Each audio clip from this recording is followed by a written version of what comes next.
আপনারা নিশ্চয়ই ভালো আছেন, কিন্তু আমরা এই ভূতনিবাসী ভালো নেই। কারণ আমাদের 2024 সালে দাঁড়িয়েও বন্যার মোকাবিলা করতে হচ্ছে। এখানে যে কত প্রাণ হানি হবে ও কত যে সয় সম্পদের ক্ষতি হবে, মানে ভাবলেও অবাক লাগে যে এত প্রাণ ও সয় সম্পদের ক্ষতি হবে। মানে এই যে 2024 সালে দাঁড়িয়েও যে ভূতনির বাঁধ ভেঙে যে জল ঢুকে বন্যা, মানে যেই ভূতনি এলাকাটায় মানে আনুমানিক মানে 1.5 লাখ থেকে 2 লাখ এত সংখ্যক মানে জনসংখ্যা বা লোক রয়েছে, সেই ভূতনির কোনো প্রোটেকশন নাই। মানে সেই ভূতনি যে আজ মানুষ যে সেখানে বাস করবে তার কোনো মানে নিশ্চয়তা নাই বা প্রোটেকশন নাই। যেইখানে আনুমানিক 50 থেকে 70,000 ভোটার্স রয়েছে। মানে এই যে মালদা ডিস্ট্রিক্টের অন্তর্গত মানিকচক বিধানসভার ভূতনি এলাকায় তিনটে অঞ্চল রয়েছে, উত্তর চণ্ডীপুর, দক্ষিণ চণ্ডীপুর ও হিরানন্দপুর। এত বড় বড় এই তিনটে অঞ্চল ও এখানে মানে থানা রয়েছে, ভূতনি থানা, ও এখানে হসপিটাল, স্কুল, এত কিছু রয়েছে। এত কিছু রবার পরও এই এলাকায় যে কোনো প্রোটেকশন নাই, যে বাঁধের জল ভেঙে মানে বাঁধ ভেঙে জল, গঙ্গার জল যে ঢুকে ভূতনি এলাকায় যে বন্যা, মানুষ যেন চারিদিকে হাহাকার করছে। কারণ মানুষের যে এত সয় সম্পদ, এত ফসলের ক্ষতি, এত যে মানুষের প্রাণ যাবে, কত ছোট বাচ্চা, কত পশু পাখির প্রাণ যাবে। ও এই যে আজকের জন্য দায়ী কারা, এই মানে এই বন্যাটার জন্য দায়ী কারা? কারণ এটা আপনারা বলবেন কি এটা হয়তো মানে প্রাকৃতিক দুর্যোগ, কিন্তু এটা আসলে কি প্রাকৃতিক দুর্যোগ? না, এটা আসলে প্রাকৃতিক দুর্যোগ না, এটা হলো সোচা সামজা একটা চাল। কারণ এইখানে যে এই ভূতনি এলাকাটায় প্রতি বছর বাঁধ কাটে, প্রতি বছর মানে অনেক পরিমাণে জমি কেটে যায়, তবুও এখানে সরকারের কোনো টনক নড়ে না বা সরকারের কোনো নজর পড়ে না। আর সরকারের যদি এখানে নজর পড়েও, তাহলে এখানে যে এত করাপশান, মানে এত যে মারিং, মানে দেখলে অবাকে যে প্রতি বছর বাঁধ কেটে যায়, এটা সবাই জানে, তবুও সেই টাইম মানে শুকনোর টাইমে কোনো কাজ এই এলাকাটায় হয় না।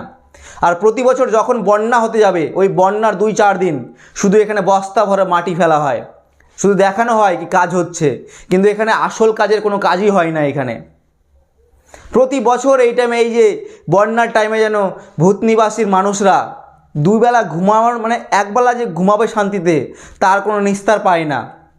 মানে সব সময় আতঙ্ক থাকে কি এই হয়তো বাঁধ কেটে জল ঢুকলো, হয়তো বাঁধ কেটে জল ঢুকলো। প্রতি বছর এই জিনিসটা মানে ভূতনিবাসীকে আতঙ্কে নিয়ে যায়। আর এইবার শেষমেশ কিন্তু সেই বাঁধ কেটে জল ঢুকে পড়েছে। কারণ এর আগে ভূতনিবাসীর যে একটা ছিল মানে আশা কি একটা বাঁধ ছিল, সেই বাঁধটা মানে একটা মেন বাঁধ তো কেটে গেছে অনেক আগেই, কিন্তু মেন বাঁধ কাটবার পরেও যে একটা রিং বাঁধ রয়েছিল যেখানে জল ধরবার, সেই বাঁধটাও এবার কেটে গেছে।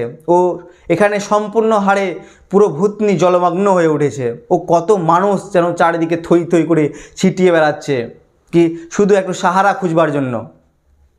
মানে এইখানে কি সরকারের কোনো নজর নাই কি? এত বড় একটা এলাকা যেখানে 3টে অঞ্চল রয়েছে, যেখানে এত সংখ্যক লোকজন, এত সংখ্যক ছোট ছোট বাচ্চা, স্কুল, কত রকমের থানা, এত কিছু রওয়ার সত্ত্বেও এই ভূতনির আজ কোনো প্রোটেকশন নাই। মানে এখানে যে করাপশন দেখলে অবাক হয়। এখানে রাস্তাঘাট 1 থেকে 1.5 বছরের উপরে একটা কোনো রাস্তাঘাট যায় না, এখানে এত করাপশন। মানে চারিদিকে যেন এই যে, কারণ 2024 সালে দাঁড়িয়েও যে বন্যার মুখ দেখতে হবে, এটা যদি প্রাকৃতিক দুর্যোগ থাকতো কোনো একদমে ঠিকঠাক, তাহলে হয়তো মেনে নেওয়া যেত, কিন্তু এটা ঠিকঠাক প্রাকৃতিক দুর্যোগ নয়।